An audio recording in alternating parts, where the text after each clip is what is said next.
We'll start with a Fox News alert. The United Nations Security Council is expected to meet at 3 p.m. Eastern on the latest North Korea provocation. It's at the request of the United States and Japan. And next hour, the National Security Advisor, as well as UN Ambassador Nikki Haley, are expected to speak at the White House press briefing, and we will carry that live. This after that rogue regime launched a second ballistic missile over Japan one day after threatening to, quote, sink it and reduce America to ashes. And this comes just days after the 15-member Security Council unanimously stepped up sanctions against the North for its September 3rd nuclear test, detonating what is believed to have been its most powerful weapon yet. And we'll have more on all of these breaking developments, of course, as they happen a little bit later in the hour. This is also breaking news right now, a terror hit in London that we've been following this morning. An intense manhunt is underway, and London police may be zeroing in on a suspect linked to the bomb that rocked a packed subway train during Friday morning rush. At least 22 people are hurt. Fox sister network Sky News is reporting police have identified that suspect through surveillance camera footage. Pictures taken at the scene show a charred white bucket in flames and what would appear to be wires coming out of the top of it. Today's subway attack, the 5th terrorist attack in Britain this year, brought a swift response from President Trump. He tweeted, quote, another attack in London by a loser terrorist. These are sick and demented people who were in the sights of Scotland Yard, must be proactive, end quote. And the president further condemned the attack while speaking to reporters at the White House a short while ago. Watch. It's a terrible thing. It just keeps going and going. And we have to be very smart. We have to be very, very tough. Which perhaps we're not nearly tough enough. But that is just an absolutely terrible thing. In fact, I'm going to call the Prime Minister right now.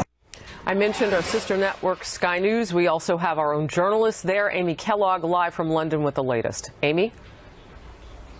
Hi, Harris. Well, both Scotland Yard and Britain's Prime Minister Theresa May have called President Trump's tweets, quote, unhelpful. In the meantime, the most important development of this hour, as you mentioned, is that according to our sister network, police have identified a suspect. We don't know at what point in the chase they are, but again, that is thanks to the CCTV footage, which is really the most important tool oftentimes for investigators after attacks such as these. The Counterterrorism Command, Harris, is saying to expect an increased police presence, a visible one, throughout today and much of the rest of the weekend. Hundreds of detectives who've been backed up by MI5, which is the domestic intelligence agency, are on the case right now. 22 people were injured. We understand about 8 of them have been released from the hospital already. Their injuries not said to be life-threatening wounds. This all happened when an explosion went off at the Parsons Green tube station. It happened to be when the train was on an above-ground portion of its route. That bomb did not fully detonate, according to police. It appears that it may have been this bucket, something in this builder's bucket that went off. That must have been the homemade bomb, at least according to most of the reports out there now, with its wires and a timer. Now, after an emergency cabinet meeting today, Prime Minister Theresa May was asked about President Trump's tweet on terrorists in the sights of Scotland Yard, and she had this to say. I never think it's helpful for anybody to speculate on what is an ongoing investigation. As I've just said, the police and security services are working to discover the full circumstances of this cowardly attack and to identify all those responsible. Could have been, Harris, much worse had that bomb obviously completely gone off. This is the 5th terrorist attack so far this year in the United Kingdom. Police are saying also that they have arrested 68% more people this year than for the same period last year. Harris, back to you. Amy, thank you very much. Fox News alert on the fate of the Dreamers. President Trump and lawmakers getting close to finalizing an immigration deal this week. But Mr. Trump is vowing no amnesty for the nearly 800,000 people brought here illegally as children and protected from deportation under the DACA program. It's set to expire in March. This is Outnumbered. I'm Sandra Smith, and here today, Harris Faulkner, Fox News contributor and Republican strategist Lisa Booth, host of Kennedy on Fox Business, Kennedy, and today's #OneLuckyGuy, Fox News political analyst and co-host of The Five, Juan Williams, is here, and he comes to play. He is outnumbered. Wow. Absolutely. Brought your game today? Well, it's such a busy day in the news. It never stops. Yeah, a lot going on. Let's get right to it. President Trump saying he is fairly close to finalizing a deal with Democrats that would allow Dreamers to stay in the United States. But the president tweeting this morning: chain migration cannot be allowed to be part of any legislation on immigration. Chain migration would result from Dreamers granted citizenship being allowed to sponsor relatives to come to the U.S., including their parents who came here illegally in the first place. It's just one of a number of issues lawmakers are going to have to look at as they work on a deal. President Trump says whatever agreement is reached, there is one thing it surely will not include. We're not talking about that. We're not talking about amnesty at all. We have not talked about amnesty. There'll be no amnesty. We're not talking about that.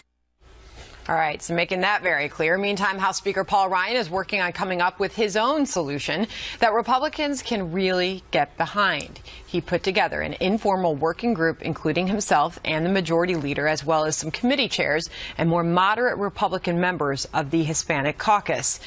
Meantime, Homeland Security is reportedly considering delaying the October 5th deadline for Dreamers to renew their status. Juan, there's a lot to dig into there. Can you just bring us to where we are today? Well, talk about trigger words. Boy, amnesty for conservatives, boy, that sets off all sorts of alarms. So we have the wall. But the president, as we just heard, is making it very clear that's not. Well, hold on, because, I mean, you think about the wall. That was another trigger word, right? You know, build a wall. Who's going to pay for it? Mexico, all that. That's not in this deal. The president says, you know, down the road we can do the wall, but let's do this first. And I think to a lot of people, as we've seen in terms of response from conservative media, there's a little bit of, wow, wait a second, that was a core campaign promise. But moving beyond that, we come to amnesty. And I think that, again, as I say, a trigger word, but so critical, because in both bills, the Democrats' Dreamers Act that was pushed by Chuck Schumer and Nancy Pelosi at the dinner, and the Republican alternative, there is a position there, Sandra, where you can, if you're a dreamer, stay in the country legally and then apply for citizenship. Well, what is that but a pathway and amnesty? That ambiguity is leaving a lot of speculation to be left out there, Lisa. And as it should. I mean, we're not just talking about 800,000 people. The Center for Immigration Studies estimates 1.5 million because they're going to bring additional people with them. So we're not just looking at that 800,000 number. And this has long been a very contentious issue, not just with Republicans, but with Democrats as well. There's a reason why Congresses, both Republican and Democratic, Republican administrations and Democratic administrations have been grappling with things like the DREAM Act for something like 16 years now. So I'm not necessarily convinced this is going to get done. Even when Democrats had both bodies of Congress and President Obama in the White House, they failed to get comprehensive immigration reform done. And so I think there's going to be a lot of Democrats that have issue with any sort of border security element, whatever that is. I still think that's sort of a throwaway line and not really real. But even with Republicans, there's deep divides on the issue of immigration. So we're going to see all of that rear its head as these conversations continue in the coming weeks and months. All right, so you're not so confident. Do you think a deal can be reached? I do think a deal can be reached, at least on the Dreamers themselves, because, you know, not only do people in both parties want them to stay, and, you know, there's been sort of this mutual agreement, and the president has said this. The president has been very strong talking about the fact that you can't just deport people who don't have a home to be deported to. That's not where they're from, and that is heartless. And, you know, he was criticized for not being empathetic in the face of Hurricane Harvey, but here he's shown, I think, great empathy, and that's why this is an issue that finally, you know, there's some bipartisan support, which is what he has so desperately wanted. So that's what you have to start with. And I think with this fractured Congress, and when I say fractured Congress, I don't mean Democrats versus Republicans. I mean fractures in both parties. Major chasms. You can't have comprehensive anything. Not health care, not tax reform, unfortunately, and not immigration. So you have to start with the Dreamers and some border security and go from there. Fair point, because when you look at the timing of all this, there's a lot on the agenda for this president right now. Harris? Yeah, I mean, all you did with, you know, the debt ceiling and everything else was kick the can down the road for 90 days. So now you got to revisit that issue. So there is a lot coming on. I did one thing. I wrote down amnesty right as Sandra said it. Because, I mean, that is the word. And I do question it because the president's base has been so adhered to him. I mean, they have not walked away on any issue that they thought that he might, you know, is that exactly what he said on the trail? I don't know how this issue does going forward, but I agree with Kennedy. There's a deal that's going to be made because the president, to me, is saying these words to both parties. If you won't, I will. I'll do what it takes to get a deal done because we need to move forward. And I do think that this president cares about what's being done right now and his legacy.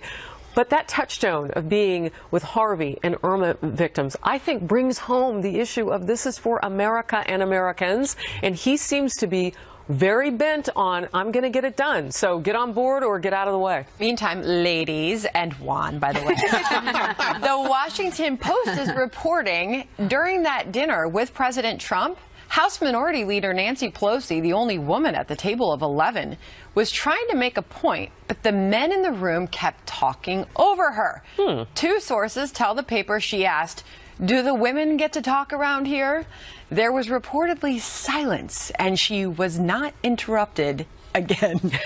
Kennedy, what do you think of this? I think that if you interrupt Nancy Pelosi after she's told you she doesn't want to be interrupted, she will drink your tears forcibly. And so I think I say that with so much love. Very salty tears. And no one wants their sadness extracted from their being against their permission. So I don't necessarily appreciate. I understand she's been in a position of power, and her icy fist has a grasp on power, and she's not letting it go. And part of that is because she's played the gender card for so long, and I don't think that's necessarily true. You know, maybe there were some big ideas, and maybe she's just annoying, and people don't want to hear what she had to say. See, you mentioned that she's in a position of power. I'm just so sick and tired of women playing this card, right? Maybe she should say something more interesting, and people at the table would listen to her. Hillary Clinton did this as well, that somehow she lost the election because of her gender. No, you didn't go to Wisconsin, and you were a horrible candidate. You can go to both sides of the aisle and look at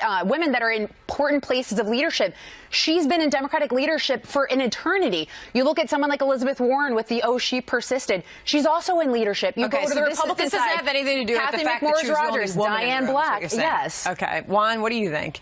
You be careful here. I don't have to be. Holy smokes. Well, I say, you know, what is the title of that book? Lean In, right? So she found a way to get her voice heard in that conversation. Is that wrong? No, I think that's effective. That's effective leadership. If you want to complain about it, I think, well, look, the other side of it is women, I don't think there's any question, oftentimes get talked over or said. I remember one corporate executive had to leave a board just this year because when it was said that they were adding women to the board, he said, oh, there's going to be a lot more talking around here. Wow. That didn't work. So guess what? This is a real issue in American society. Last word to you, Harris. My husband's outnumbered every day by no one ever listens to him. I'm sure he's looking at Nancy going, can I play the card? All right. Well, the UN Security Council preparing for an emergency meeting now after North Korea launches another missile over Japan. How world leaders should respond to the growing threat when tougher sanctions don't seem to work. Plus, newly discovered emails exposing what critics call examples of pay to play during Hillary Clinton's State Department days. Details of that straight ahead. Back just hours from now, the UN Security Council will be holding an emergency meeting on North Korea's latest missile test. And in just over an hour, the White House holding a press briefing where UN Ambassador Nikki Haley and National Security Advisor H.R. McMaster are expected to address the threat. This after North Korea fires yet another missile over Japan, just days after the UN passed tougher sanctions against Kim Jong-un's regime after it tested a nuclear bomb.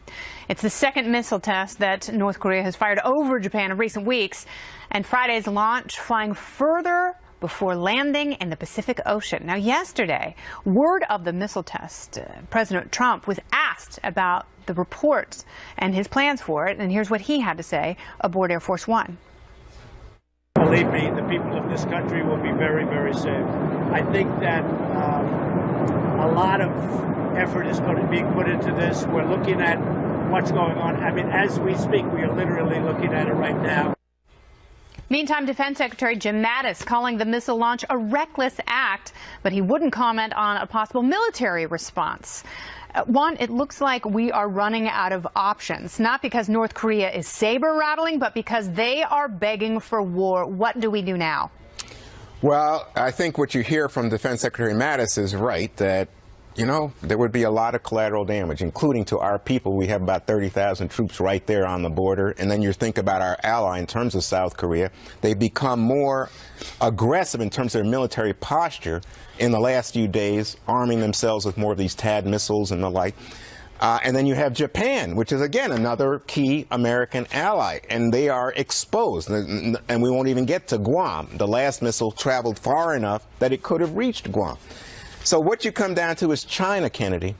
How does China behave? Today in the UN, you have the United States and Japan asking for this 3 p.m. meeting. That's right.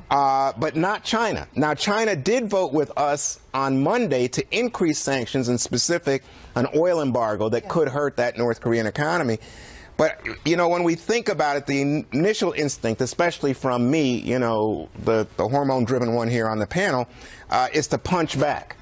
But I think we have to, you know, hey, hold on a second. We don't want to start a war that, I mean, we could beat them, but boy, it would be It would be devastating. I mean, the loss of life alone, Harris. But, you know, you look at some of the sanctions, you have to wonder, A, when they're going to work, and B, Juan brings up a great point about China. Because I think China isn't being forceful because they're terrified. They're right next door. They have created this monster. So how do we put pressure on them effectively to neutralize it? Well, a couple of things. I don't think that we have exhausted all of our options. In fact, I think the list is rather long, and every single enumeration should start with China. There's a whole lot of pressure. We saw the president talking about businesses that do business with China, and so that's going to have to. He's going to have to apply maximum pressure now on that. But a couple of things that I like in this scenario. First of all, the president is surrounded by generals.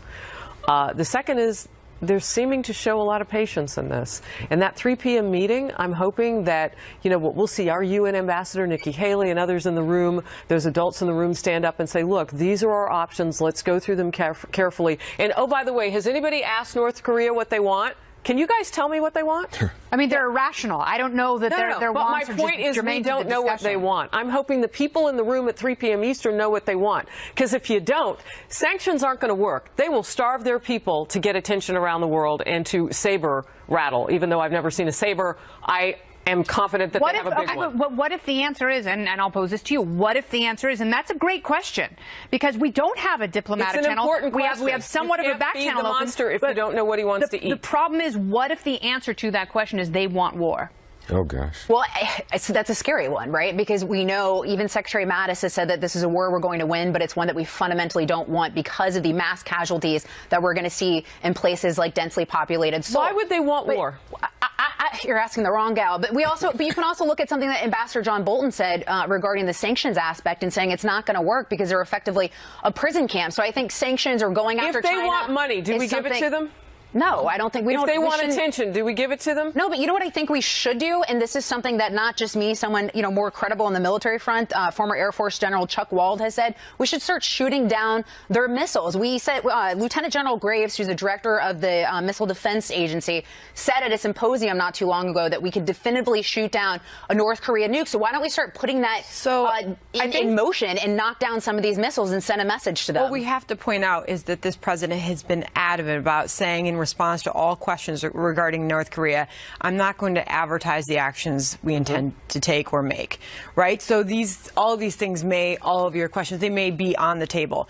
But going back to your original point, as far as how much we have in the toolbox still, Rex Tillerson, I couldn't find his exact words, but I do believe he said that these sanctions are the floor, not the ceiling, as far as actions that we can and are willing to take against North Korea. And that's a good point. That's also, you know, if that's the starting point, you know, Harris makes probably the most important point here, which is they will starve their people. They will. Well, you know, you get the silver medal. You're on the podium. There was a chart years ago on how much smaller North Koreans were, you know, decade by decade. Yeah, they're shrinking because they're being starved to death. The ones who survive don't grow. That's absolutely true. So if you starve them of oil, if they can't make any textile exports, and you cut off their banking, they're still going to take whatever they can it's not necessarily from China. The actors are going to grow much more nefarious, and we're talking about places like Pakistan and Iran, which are already funneling all sorts of materials. They can put a nuke on the market, But I question if they fear us, because they've continued to launch these missiles, and we've not done anything necessarily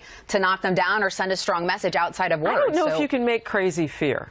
But what I do know is if they threaten to put a nuke on the market, I mean, that's as bad as taking a shot at somebody, because you don't know what those other countries are going to do. That's a great point. They've said, well, we want to hit Guam. The others have said they want to annihilate Israel. I mean, yeah. What do they want?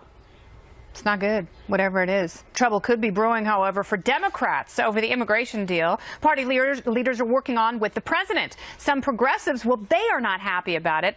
What could that mean for the party? And newly disclosed emails revealing what could be fresh examples of pay-to-play at the Clinton State Department. How widespread was this, and whether it underscores the trust issue voters had with Hillary Clinton? That's coming up. Stay right here.